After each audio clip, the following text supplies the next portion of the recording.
Hey, it's time to dish with D. That's me. Thank you for coming to this video, making yourself a priority. I am Denise. It is Monday, and Monday is my weekly weigh-in day and the Weight Watchers Weekly Meeting Topic for the week. This week's topic is called How to Hack Your Home or Office or Car to Stay on Track. So how'd your weigh-in go, D? You had 2 fast days. Did you lose like 4 pounds? No, I gained 1 pound. I know, seriously. 2 fast days and you gain a pound. What does that tell you? That tells me my body does not like when I don't eat. Oh my gosh, I would have never guessed after 2 fast days that I would have been putting on a pound. I was like, I literally had to look at the scale twice and went, I didn't feel like I gained a pound. I felt really slim yesterday. I did. I felt like usually you could feel when you're puffy in your abs. At least I do. So I kind of like didn't have that. I was going on. I had to get on twice. I'm like, yeah, you're up a pound, girl. And I was not prepared for that. Because I had a good week. I had a good on-plan week. I had a great Fat Tuesday. I only ate 1/4 of a small donut. So yeah, to sit there and say I was, and then I'm like going, this is why I shouldn't get weight every week. And then I, thought about it. I'm thinking the fast day was terrible. Literally terrible. I won't be fasting again. I fasted all day till dinner. That was Wednesday, which was my vlog day. And oh my gosh, I was good for the morning. Like I could probably fast up until 11 or 12, but 2, 3 o'clock, I was literally climbing the walls. And you shouldn't be climbing the walls. Now, somebody would say, well, if you just get used to it, you won't be climbing the walls. I don't know about that. And it's hard to make dinner when you're starving. It just is. And I got to be hangry Denise again. Look, if it wasn't for the fact that it was Ash Wednesday, I probably would have just broken it and just eaten. But I'm like, no, it's a fast day. I'm just going to do it. I'm just going to do it. So I sat down to dinner on Wednesday. I made pasta fazool. The bowl was, I think, 6 or 7 or 8 points. It was probably 6 for the pasta. I gave a point to the broth, which I don't think I needed to, and a little bit of Parmesan cheese. So I figured I had no points I used, so give it 8 points. Doesn't really matter. And I'm sitting there eating and so enjoying it because when you're starving, food tastes so much better. And I got halfway through and I was like, wow, I'm satisfied. I could literally leave half of this bowl and be done. And I kind of pushed away and I went to myself, wait a minute. You didn't eat all day. If you're only eating half of a portion, which is like 3 or 4 points, 200 calories, that's not enough. You should be eating almost 1,400 calories to lose weight. Like 1357 is my sweet spot. And that ain't nowhere near it. Is that healthy? So I pulled the bowl back and I went, even if I eat this, it's close to like 380 calories, maybe 400. And that's still 1,000 under where I need to be. So I literally ate the rest of my dinner because I felt bad. I thought, no, that's not healthy. That's not good. I need to have my food. I need to have nourishment. And then the whole next day I was on the toilet. I'm like, what? Yes. Now, you could say that's good and bad, but I mean, it's good, yeah, but it's bad when you need to go out. That was good. So when it came to Friday, because I was going to fast on Fridays, I had mentioned that last week, I thought to myself, why? Obviously, your body didn't like it. You were miserable. So if you're miserable, is it even a sacrifice if you're miserable? So I thought, well, what I'll do is I will have a small breakfast, no lunch, and just dinner. So that's what I did on Friday. I had veggie scramble. I think that's all I had. I don't even think I had any bread. I just had the veggie scramble. I didn't have any lunch, and then I just had dinner. What did I even eat for dinner?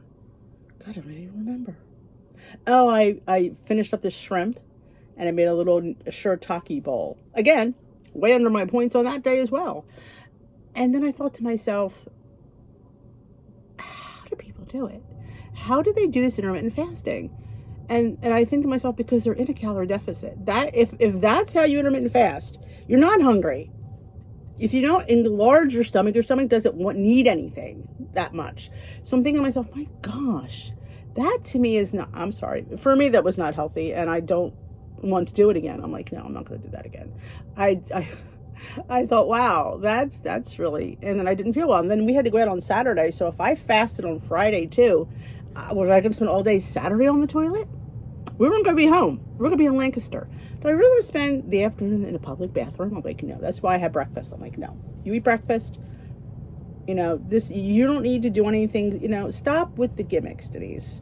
Yes, you were doing it as a sacrifice. But if the sacrifice isn't working and you're miserable, it's not a sacrifice anymore, So we're going to change that up a little bit. But hey, you know what? Live and learn. You don't have, just because you say you're going to do something doesn't mean you have to do it. If it's not working, it's not working. And there's no reason to be miserable when you're doing something. So, and that's where we stand with that. I'm up a pound. Timmy was up 2.5 pounds, but he's not surprised because he really had a Fat Tuesday.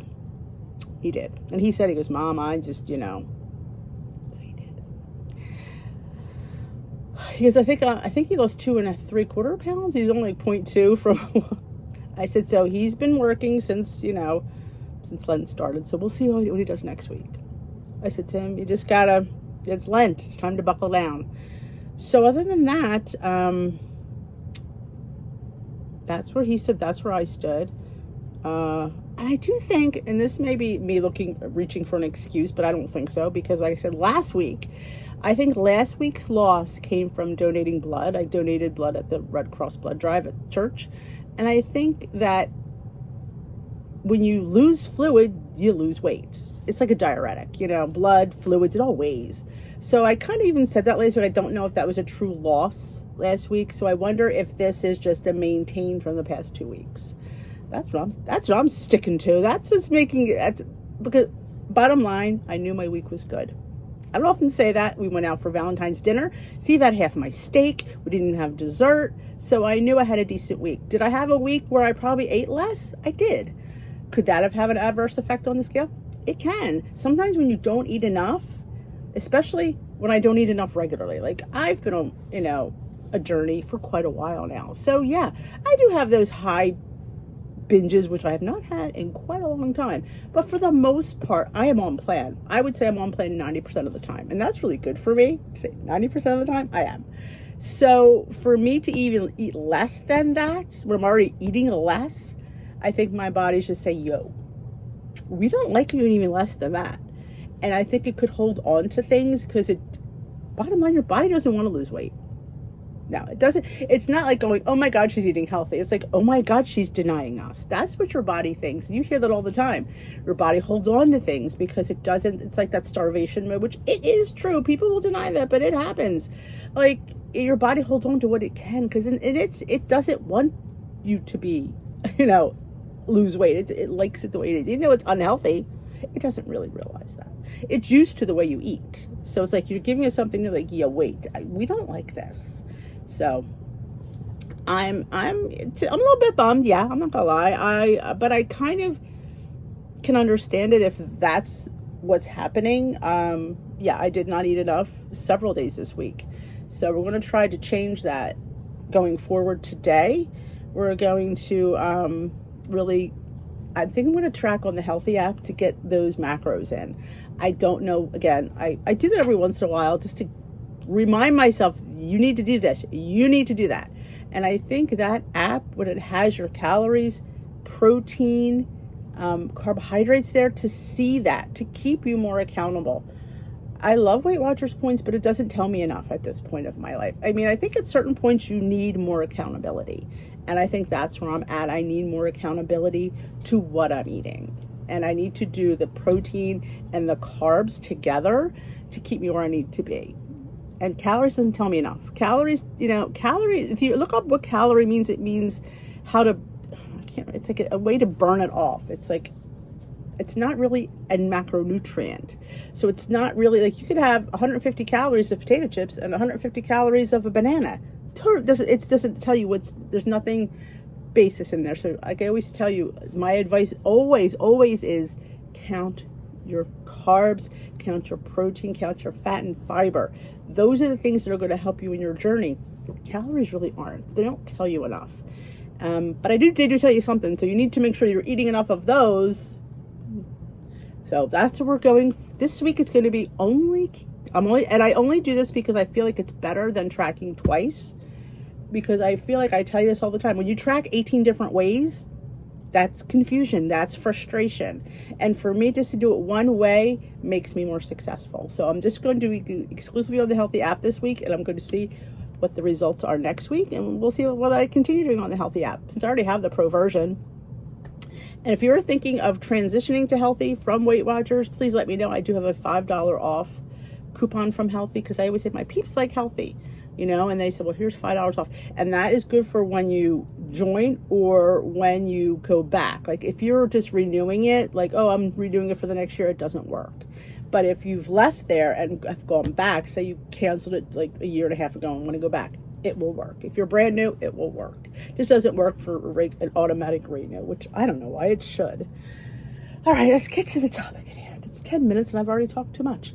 How to hack your home or office or car to stay on track. A hot interior design life tip. You can tweak the setup of your space to encourage healthy habits. Here's how. Create visual cues for what you want to do. Swap your countertop candy dish for a fruit ball.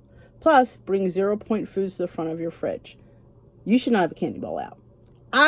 You should not have a candy bowl out. I don't care if others live in your house. We can't have the things that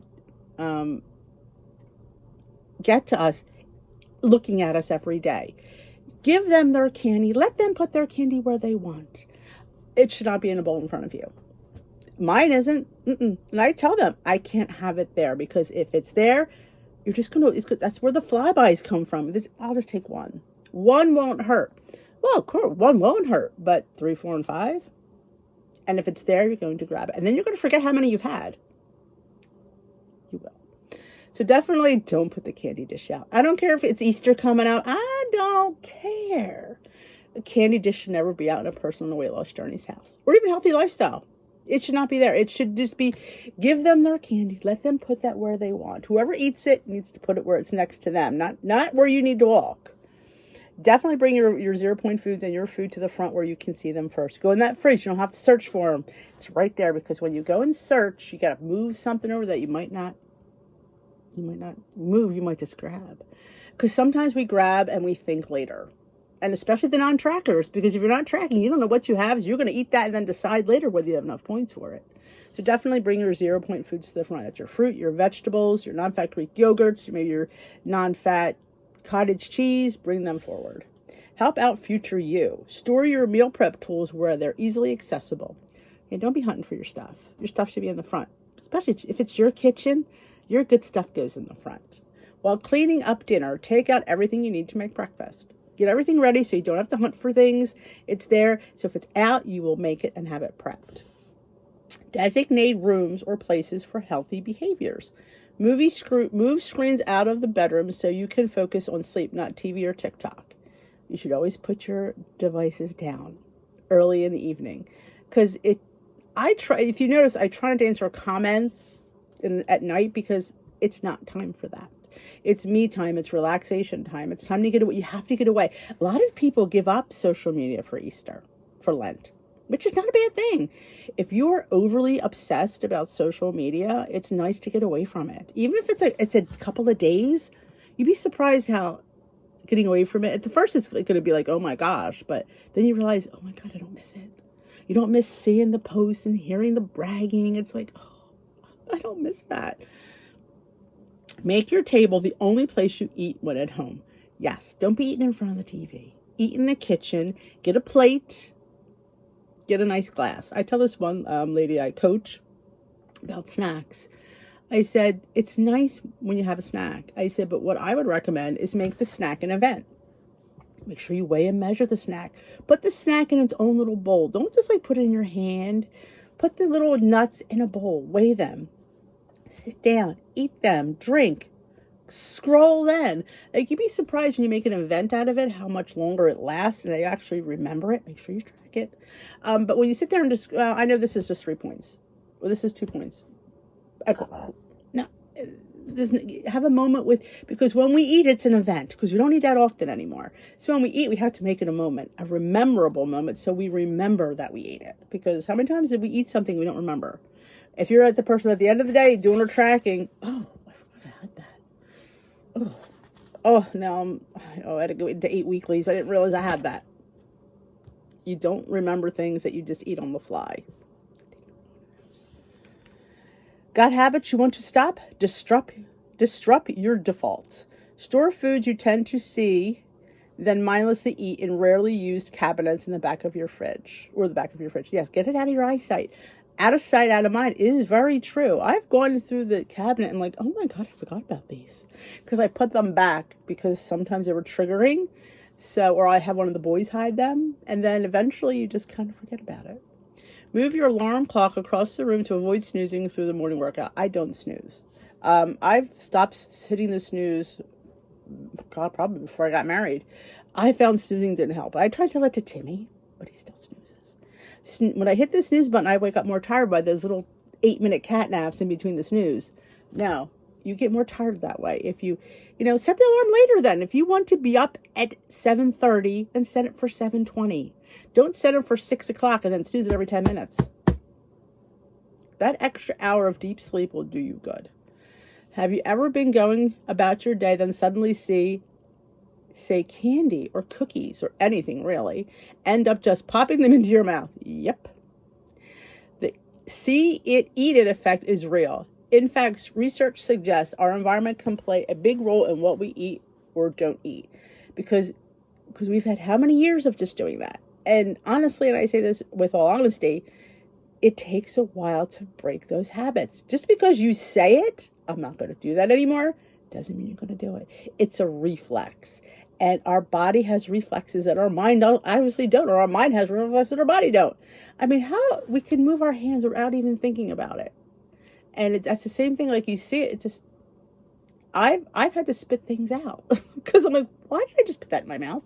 I don't know, but I did. Wish I could do that with 0 Point Foods. So I've had to that's why I get the little individual packs of nuts, because having the big bag, I'll just grab a couple, and a couple leads to probably a serving and a half. So yes, but so I have the bag, and what's really good about it, when you get the single bags and you really train yourself, because you're basically retraining yourself, just eat the one bag. You don't go to open the second bag, because that is guilty to open the second bag. Put my hand back in, there isn't. Why, I don't know. But I'm so happy that I can only eat one bag. And that's growth. Because I'm like, I don't open 2 bags. And I think because I allow myself to have that bag, I'm not desiring it as much. I take the glorification or the power of that food, and I control it. I don't let the food control me. I'm in control of what I eat. The food is not in control. So if I can control myself with portion packs and giving myself the thing that I desire most, that's the thing with making mug cakes. Like, by sitting there saying, I don't need cake. Who needs cake? You don't need cake. You don't need cake. You just don't. Wait for a special occasion. Well, that's a diet mentality, because cake does not have to be special. Don't treat it like it's special, because then it becomes an obsession. So how do you cure your obsession? You give it to yourself in controlled, disciplined ways. So I don't have to worry about having that cake at a party, because I know I can have cake anytime. So that cake ceases to become as special, because I control what it is. I have my mug cakes when I want. I control the ingredients. I control the size. I control the fact that it's only one. That's why I do one and dones, because if I had a whole cake, even though the points are great per slice, but when you have 4 and 5 slices, because it's there, because you can't control yourself with more than one.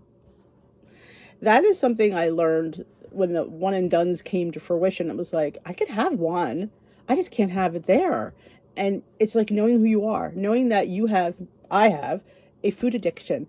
I can't see that cake sitting there. I can't see that bag of full nuts. I can't see that bag of Doritos, because I'm just going to go back. And I sit there and I know it's wrong, and I put my hand in that bag anyway, and I grab. It's like, do you ever have the out of body experience that you're eating? You're like, why am I eating this? When did I grab that? It's like I sit there, I fell asleep, grabbed it, and I woke up eating it. But if it's not there, I won't eat it. There's no enough cake. There's no one dug cake is done. I'm not going to sit there and make another one. So for me, that's what works. People ask, why do you how do you do that? Like, why do you make cake hacks? Because know who you are. Know the fact that I need to have cake. If I don't make that cake hack, Bad things are going to happen when cake's around. And I don't need the binge cake. And I have not had a good binge like that in quite a long time because I have given myself permission to eat. It's almost like I have to reintroduce food in small ways and then saying, and knowing I'm going to have it rests my brain. Like when I sit, I can go, oh my gosh, look at that. I want that. Interesting there. Hyper focusing on that. I don't hyper focus on it anymore because I know I'm going to have it. I can make a mug cake anytime I want. I can make a whoopie pie anytime I want. It's not that special when we go to the Amish market that I'm like, oh, get the whoopie pies. Oh, we should get one and split it. I can make a whoopie pie anytime I want. And I will say my whoopie pies are gosh darn good. I will say that my mug cakes are gosh darn good. It hits that note. And I leave there satisfied. And satisfaction is what keeps you on track. Luckily, you can harness the power by making healthy choices more visible, accessible, and easier, while also creating a space that is less conducive to behaviors that you want to change. Cough, mindless snacking, and it doesn't only work for food. Try keeping your sneakers and earbuds by the door to prompt your daily walks or use similar smaller plates to encourage right for you portions. The plate, one thing, you could stack that small plate. So I kind of don't go for the small plate thing. I definitely go for the weighing and measuring. I feel like you need to know what you're eating. And I think the more you used to seeing space on a plate, the more it's normal for you. So I'm not a person that goes to the small plates. I feel like I've seen people stack stuff on a small plate. And I like to see space because this way I could say space is normal. Space to have space between my meat and my protein, my meat and my potatoes is normal. I don't need to have all that plate filled up. I am eating enough. And I think to me, the small plate that just plays against me. It might work for you and that's great. But for me, I need to how do I make normal right decisions? And I feel like I like to weigh and measure each option. Now, if I'm out, obviously you can't do that. You could pretty much eyeball a lot of things. If you're on plan enough, you can eyeball. The people that don't weigh and measure enough are not allowed to eyeball because you don't know what that portion looks like. You don't do it. So I don't give you that privilege. I take the privilege because I weigh and measure all the time. So yes, I could eyeball a cup of mashed potatoes and a cup of rice. Can you? If you don't do it, you have no idea. It feels as if high point foods and drinks are everywhere, while time for active meal prep and sleep is scarce. But in spaces you can control your kitchen, office, car, and bedroom. Small changes can make a big difference in keeping you on track. You can't control the spaces that you're not living in. You can't control going to a party. You can't control your friend's house. But you can control what you put on that plate. Don't make excuses because it was there, I ate it. Well, that's all they had. Okay, it might be all they had. Did you have to have all of that? If all they're serving is pasta, baked pasta with cheese, you know the points of something like that. You know how much you're allowed to have. I always opt for, and I'm going to sound funny, but I always opt for a roll rather than the baked pasta. I feel like a roll is a more controlled amount of food, and I usually have some of the pasta. Sometimes I pull the cheese off, depending on where it is, because some places I don't like baked pasta. But I always go for the roll. I feel like the roll is more controlled. The roll is a little bit filling, and I kind of know the points around 4 or 5 points depending on the size of the roll. So again, that's what I tend to go for. And then even it's like I hate when people get chicken parm. Chicken parm is one of those things that it's at every party, and it's fried. It has sauce and cheese. Sometimes you can't pull the breading off. You can pull the cheese off. So I tend to do that. I'm all right with it, but little hacks. We can have a whole video of how, if I'm out, what I do and things like that. So what's the 3 fast facts? There's no 3 fast facts. What? All right, there's no 3 fast facts. So 3 fast facts. Keep the candy dish out of your house, number 1. You don't need to have a candy dish out. Number 2, keep your foods in the front of your fridge where you can see it.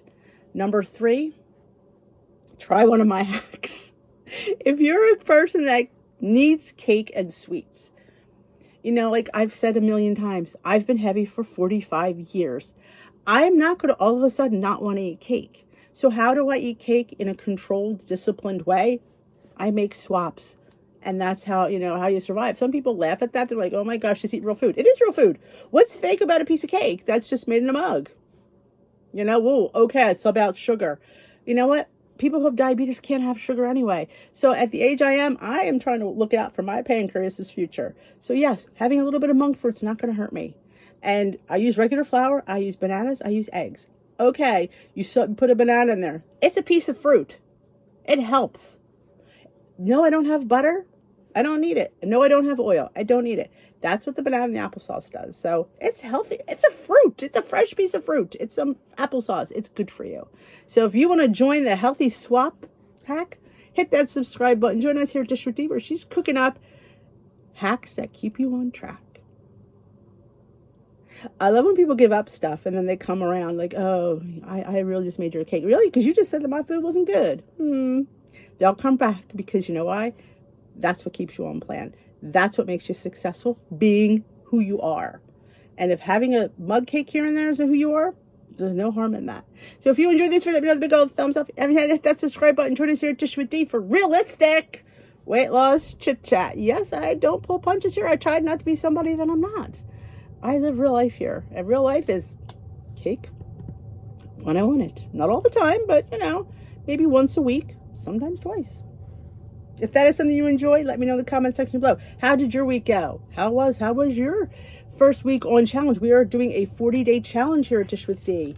And I will link last week's video, let you know what's up with that on in the iCards, or at the end of the video. There's always two videos that I leave at the side.